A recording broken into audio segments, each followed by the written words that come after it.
여러분, 어제 저녁 식탁을 떠올려 보세요. 혹시 고등어 구이와 김치를 함께 드셨나요? 아니면 시금치와 멸치를 넣은 된장국을 끓여 드셨을까요? 만약 그렇다면 오늘 이 영상 꼭 확인하셔야 합니다. 왜냐하면 여러분이 건강을 위해 드신 그 음식들이 실제로는 몸속에서 돌덩이를 만들거나 신장을 망가뜨리고 있을 수도 있기 때문입니다. 안녕하세요. 저는 지난 38년간 한방내과 전문의로 6만 명이 넘는 환자분들을 진료해 온 김영호입니다. 그중 80% 이상이 60대 이상 어르신들이었고, 놀랍게도 많은 분들의 건강 악화 원인이 바로 잘못된 음식 조합에서 시작되었다는 사실을 발견했습니다. 74세 박순자 할머니는 평소 건강을 챙기려고 매일 아침 시금치와 멸치를 넣은 된장국을 드셨습니다. 건강한 식단이라고 생각하셨지요? 그런데 6개월 후 극심한 옆구리 통증으로 응급실에 실려 가셨습니다. 원인을 찾다 보니 매일 섭취한 시금치와 멸치의 조합이 체내에서 바늘처럼 날카로운 결정을 형성해 신장에 돌을 만들었던 것입니다. 이런 일들이 어르신들께 적지 않게 일어납니다. 몸에 좋다고 알려진 음식들도 잘못 조합하면 독이 됩니다. 60세가 넘으면 위산 분비가 50에서 70% 감소하고 간의 해독 능력이 25에서 35% 떨어지기 때문에 젊을 때는 문제없던 음식 조합도 큰 위험이 될 수 있습니다. 오늘은 여러분이 모르는 사이에 매일 먹고 있을 수도 있는 독성 음식 조합 5가지와 반대로 함께 먹으면 약이 되는 궁합 좋은 음식들 10가지, 그리고 최신 연구로 밝혀진 안심 예방법까지 모두 알려드리겠습니다. 이 영상을 끝까지 보시고 오늘부터 당장 식단을 점검해 보세요. 시작에 앞서 이 귀중한 정보가 더 많은 어르신들에게 전달될 수 있도록 구독과 좋아요 눌러주시면 큰 힘이 됩니다. 여러분의 생명을 위협할 수 있는 첫 번째 최악의 조합은 바로 감과 단백질 음식입니다.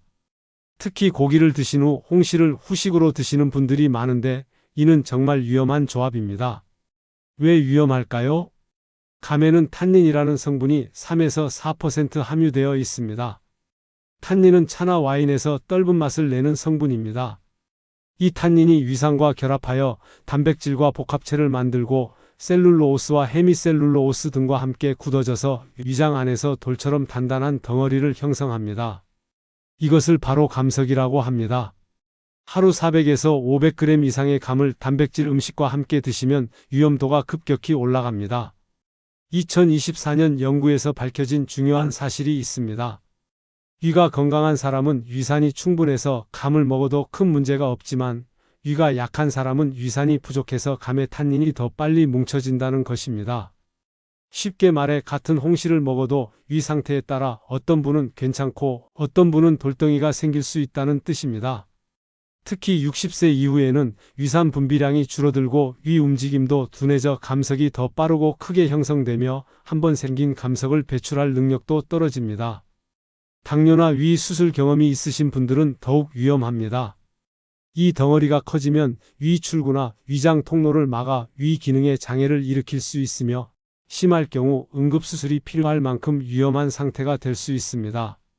제가 진료한 69세 남성 환자분은 매일 저녁 홍시 2개와 고기 반찬을 함께 드셨는데 2개월 후 위출구 폐색으로 응급수술을 받으셨습니다.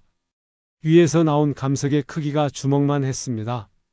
통계를 보면 60세 이상에서 주 5개 이상 감을 드시는 분 중 약 15%에서 감석이 만들어집니다. 예방법은 의외로 간단합니다. 감을 드실 때는 단백질 음식과 최소 2시간 간격을 두세요. 감은 최대 하루 2~3개로 제한하시고 특히 떫은 맛이 나는 미숙한 감은 피하세요. 정리하면 감은 고기나 단백질 음식과 절대 같이 드시면 안 됩니다. 꼭 기억하세요. 감과 단백질은 위험한 조합입니다. 두 번째는 시금치와 칼슘이 풍부한 음식의 조합입니다. 시금치 된장국에 멸치를 넣거나 시금치 나물과 두부를 함께 드시는 것이 바로 이 경우입니다. 시금치에는 옥살산이라는 성분이 50에서 100g당 500에서 1000mg이나 들어 있습니다. 옥살산은 식물이 벌레로부터 자신을 보호하기 위해 만드는 천연방어 물질입니다. 이 옥살산이 칼슘과 만나면 바늘처럼 날카로운 결정을 형성합니다. 이 결정이 신장세포를 직접 공격해서 염증을 일으키고 활성산소를 생성시켜 세포를 죽입니다. 여러 연구에서 시금치의 옥살산이 칼슘과 만나 수상칼슘 결석을 형성하여 신장 결석 위험을 증가시키는 것이 과학적으로 확인되었습니다. 하버드 대학에서 4만 6천여 명의 남성과 19만 5천여 명의 여성을 장기간 추적 조사한 결과가 충격적입니다. 60세 이상에서 월 8회 이상 시금치를 섭취한 경우 남성과 여성의 신장 결석 위험이 1.3배 이상 증가했습니다. 반면 40세 미만에서는 통계적으로 유의미한 증가가 없었습니다. 이는 나이가 들수록 신장의 결석 배출 능력이 떨어지고 옥살산 결정이 신장에 더 오래 머물기 때문입니다. 특히 외국에서는 시금치를 독초로 여기는 나라도 있을 정도로 옥살산의 위험성을 인정하고 있습니다. 77세 김끝순 할머니는 매일 아침 시금치 멸치 된장국을 드셨는데 8개월 후 양쪽 신장에 결석이 발견되어 체외 충격파 치료를 받으셨습니다. 극심한 통증으로 응급실을 3번이나 다니셨지요. 60세 이상에서 주 2회 이상 시금치와 칼슘 식품을 함께 드시면 연간 신장 결석 발생률이 3에서 5%나 됩니다. 이는 매우 높은 수치입니다. 안심 예방법은 시금치를 충분히 데치는 것입니다. 끓는 물에 2~3분간 데치면 옥살산의 80% 이상이 제거됩니다. 칼슘 보충제를 드시는 분은 4시간 이상 간격을 두세요. 최신 연구에 따르면 프로바이오틱스 투여가 장내 옥살산 제거 및 신장 결석 예방에 효과적이라는 2025년 연구 결과가 있습니다. 그렇기에 시금치 섭취가 불가피한 경우 프로바이오틱스 보조 복용이 도움이 될 수 있습니다.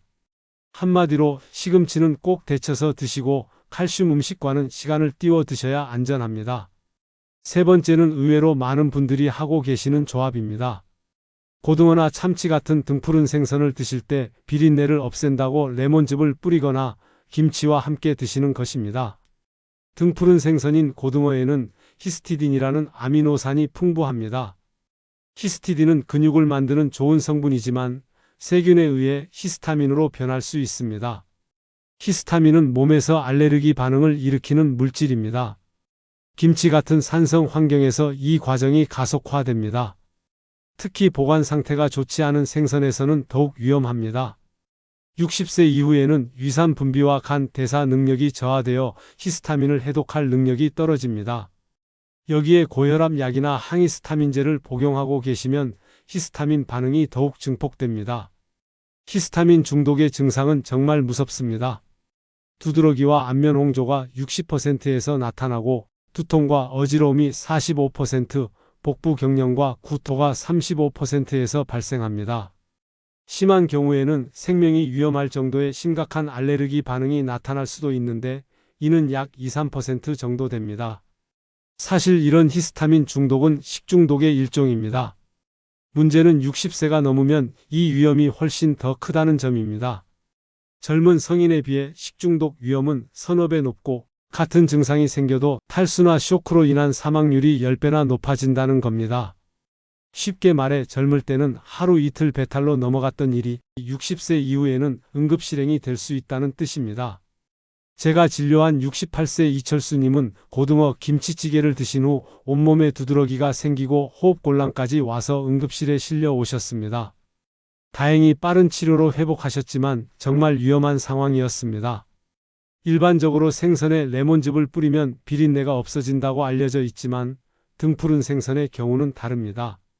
등푸른 생선의 비린내 물질은 이미 산성이라서 산성식품과 만나면 오히려 비린내가 더 강해지고 히스타민 생성도 증가합니다. 예방법은 등푸른 생선을 드실 때는 신선한 상태에서만 식초, 레몬즙과 같은 산성 조미료를 사용하시고 가능하면 생강이나 마늘 같은 알칼리성 양념을 사용하세요. 네 번째는 여름철 보양식으로 인기 있는 장어와 복숭아의 조합입니다. 장어구이 후 디저트로 복숭아를 드시는 분들이 많은데 이 조합이 심각한 소화장애를 일으킬 수 있습니다. 60대 이후에는 췌장 리파제 활성이 30에서 40% 감소합니다. 리파제는 지방을 분해하는 효소인데 이게 부족하면 장어의 고지방 성분을 제대로 소화할 수 없습니다. 장어 100g에는 20에서 25g의 지방이 들어있어 원래도 소화가 어려운 음식입니다. 여기에 복숭아의 당분이 더해지면 문제가 더 복잡해집니다. 장어의 지방 소화 효소 감소와 복숭아 당분의 장내 발효가 소화장애와 설사를 유발할 가능성이 임상적으로 보고되었습니다. 장어 지방의 불완전한 소화로 위 배출이 지연되는 동안 복숭아 당분이 장내에서 발효하기 시작합니다. 이 과정에서 가스가 대량 생성되고 삼투압성 설사가 유발됩니다. 제가 조사한 바에 따르면 60세 이상에서 장어와 복숭아를 함께 드신 분의 약 70%가 2시간에서 4시간 내에 복부 팽만감이나 설사를 경험합니다. 이는 단순한 소화불량이 아니라 심각한 위장관 장애입니다. 72세 조순희님은 복날에 장어구이와 복숭아를 함께 드셨는데 밤새 극심한 복통과 설사로 탈수까지 와서 응급실에 실려 오셨습니다. 특히 당뇨가 있으신 분들은 더욱 위험합니다. 소화장애로 인한 스트레스가 혈당을 급격히 올릴 수 있고 당뇨 환자의 경우 혈당 조절 악화도 우려됩니다. 예방법은 간단합니다. 장어를 드신 후에는 최소 4시간에서 6시간 후에 과일을 드세요. 가능하면 다음날 드시는 것이 가장 안전합니다. 최신 임상 시험 결과에 따르면 소화효소 보조제, 특히 리파제 복용이 고지방 음식 소화를 크게 개선한다는 연구가 발표되었습니다. 고령자에서 복합소화장애 완화에 도움이 될 수 있습니다. 기억하세요. 장어와 과일은 같은 날 드시지 마시고 반드시 다음 날로 미루셔야 합니다. 마지막은 가을철 간식으로 인기 있는 은행입니다. 많은 분들이 은행이 몸에 좋다고 생각해서 한 번에 많이 드시는데 이는 심각한 심혈관 독성을 일으킬 수 있습니다. 은행 내 사메톡시 피리독신 등은 뇌에서 신경신호를 방해하는 독성 물질로 중추신경 독성과 심혈관 부작용을 유발하며 혈압을 올립니다. 정상 성인도 하루 10개 이상 먹으면 중독 위험이 있고 50개 이상은 치명적입니다. 특히 60세 이상은 간 해독 능력 저하로 젊은 성인의 70% 이내로 드셔야 안전합니다. 더욱이 심혈관계 기저질환이 있으신 분들은 5개만 드셔도 부정맥이 생길 수 있습니다. 고혈압, 심장병, 뇌혈관 질환이 있으신 분들은 더욱 주의해야 합니다. 임상 사례에 따르면 하루 8개 이상 섭취 시 25%에서 심혈관 증상이 보고되고 있습니다. 가슴 두근거림, 어지러움, 혈압 상승 등이 대표적인 증상입니다. 73세 박영수님은 은행을 하루 15개씩 일주일간 드셨는데 심한 부정맥으로 응급실에 실려 오셨습니다. 심전도에서는 위험한 리듬이었고 즉시 치료가 필요했습니다. 예방법은 60세 이상은 하루 3개에서 5개로 제한하는 것입니다. 심혈관 질환이 있으시면 하루 2-3개로 더 줄이세요. 지금까지 위험한 조합들에 대해 말씀드렸습니다. 지금부턴 함께 먹으면 약이 되는 궁합 좋은 음식들을 소개합니다.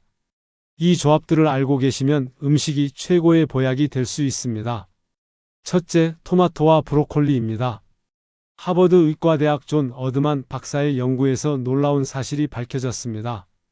토마토의 라이코펜과 브로콜리의 설포라판이 만나면 항암 효과가 2배로 증가합니다. 라이코펜은 토마토의 빨간색을 만드는 성분이고 설포라판은 브로콜리의 쌉쌀한 맛을 내는 성분입니다. 특히 암세포 성장을 억제하는 유전자가 최대 2배까지 활성화됩니다. 실제로 71세 김정수님은 매일 아침 토마토, 브로콜리 볶음을 드시며 전립선 수치를 정상으로 유지하고 계십니다. 조리할 때는 토마토를 올리브 오일과 함께 익히세요. 라이코펜 흡수율이 35에서 50%까지 증가합니다. 브로콜리는 60도 정도의 낮은 온도에서 살짝 데치면 설포라판이 최대한 보존됩니다. 쉽게 말해 토마토와 브로콜리는 암을 이기는 최강 콤비입니다. 둘째, 당근과 들기름입니다. 당근의 베타카로틴은 지용성 비타민이라 반드시 기름과 함께 먹어야 합니다. 베타카로틴은 몸에서 비타민 A로 변해 눈 건강을 지켜주는 영양소입니다. 2024년 최신 연구에서 당근 주스 형태로 들기름과 함께 섭취했을 때 베타카로틴 혈중 농도가 2.3배 이상 높게 나타났습니다. 들기름이 특히 좋은 이유는 오메가3 함량이 올리브 오일의 60배나 되기 때문입니다. 당근의 베타카로틴과 들기름의 오메가3가 만나면 혈관 건강에 놀라운 시너지를 냅니다. 조리된 당근의 베타카로틴 흡수율은 75%인 반면 생당근은 11%에 불과합니다. 그러니 당근은 꼭 들기름에 볶아 드세요.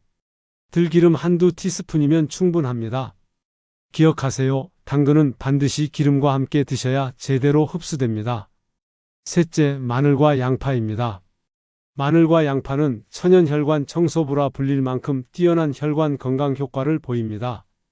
둘 다 황화합물을 함유해 혈관 건강에 시너지 효과를 내는데 이 성분이 바로 마늘과 양파의 매운맛과 냄새를 만드는 주인공입니다. 실제 연구 결과도 놀랍습니다. 3개월간 마늘을 꾸준히 섭취한 그룹은 혈액순환이 48% 개선되었고 양파를 지속적으로 드신 분들은 평균 혈압이 15mm 수은주나 낮아졌습니다. 제가 관리하던 75세 박영희 할머니는 매일 마늘 양파 볶음을 드시며 혈압약을 절반으로 줄일 수 있었습니다. 황화합물이 혈관 내피세포를 활성산소로부터 보호해 혈관을 젊게 유지해주기 때문입니다. 단 140도 이상의 고온에서 조리하면 좋은 성분이 파괴되니 중불에서 조리하세요. 넷째, 현미와 콩입니다. 미국 심장협회에서 확인한 바에 따르면 현미와 콩을 함께 먹으면 동물성 단백질과 동등한 품질의 완전 단백질이 됩니다. 여기서 완전 단백질이란 우리 몸에서 만들어낼 수 없어서 반드시 음식으로 섭취해야 하는 9가지 필수 아미노산을 모두 갖춘 단백질을 말합니다.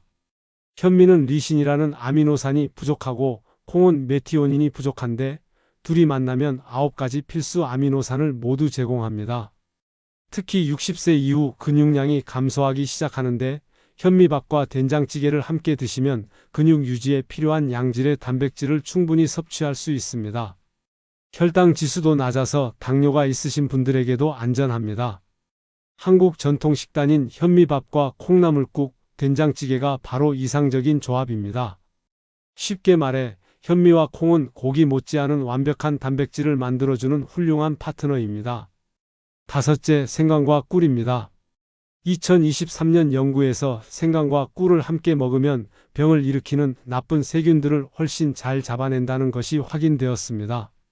생강의 진저롤과 꿀의 항균 성분이 만나면 우리 몸의 면역력을 크게 높여줍니다. 생강의 진저롤은 생강의 매운맛을 내는 성분으로 마치 몸속 경비원처럼 세균과 바이러스를 물리치는 역할을 합니다. 환자분들 중에서도 생강꿀차를 꾸준히 드신 분들이 감기에 덜 걸리고 걸려도 빨리 회복하시는 것을 자주 봅니다. 기억하세요. 생강과 꿀은 감기와 염증을 막아주는 천연 면역 강화제입니다. 추가로 알아두시면 좋은 조합들이 있습니다. 시금치와 오렌지처럼 철분이 많은 음식과 비타민C가 풍부한 과일을 함께 드시면 철분 흡수율이 2배에서 최대 20배까지 증가합니다. 빈혈이 있으신 분들에게 정말 좋은 조합입니다. 강황과 후추도 놀라운 조합입니다. 후추의 피페린 성분이 강황의 커큐민 흡수율을 무려 2000% 증가시킵니다. 관절염이나 염증성 질환이 있으신 분들께 도움이 됩니다. 이런 좋은 조합들을 기억해 두시고 일상에서 실천하시면 음식이 생활 속 보약이 됩니다. 오늘 말씀드린 내용을 잠깐 정리해 드리겠습니다. 먼저 절대 함께 드시면 안 되는 최악의 조합 5가지가 있었습니다. 감과 단백질, 시금치와 칼슘 식품, 장어와 복숭아, 등푸른 생선과 산성 음식, 그리고 은행과다 섭취였습니다. 반대로 함께 드시면 보약이 되는 좋은 궁합 10가지도 알려드렸습니다. 토마토와 브로콜리, 당근과 들기름, 마늘과 양파, 현미와 콩, 생강과 꿀 같은 조합이 바로 그것이었죠. 결국 핵심은 간단합니다. 위험한 조합은 피하시고 좋은 조합은 생활 속에 적극적으로 챙기시면 건강을 크게 지킬 수 있다는 것입니다. 여러분, 오늘 들으신 내용이 내 건강뿐 아니라 가족의 건강까지 지켜줄 수 있습니다. 소중한 분들에게도 이 영상을 꼭 전해주시면 좋겠습니다. 그리고 앞으로도 유익한 정보를 받아보시려면 구독과 좋아요로 함께 해주시면 큰 힘이 됩니다. 오늘부터 식탁 위의 작은 습관이 여러분의 건강을 바꿀 수 있습니다. 꼭 실천해 보시길 바랍니다. 감사합니다.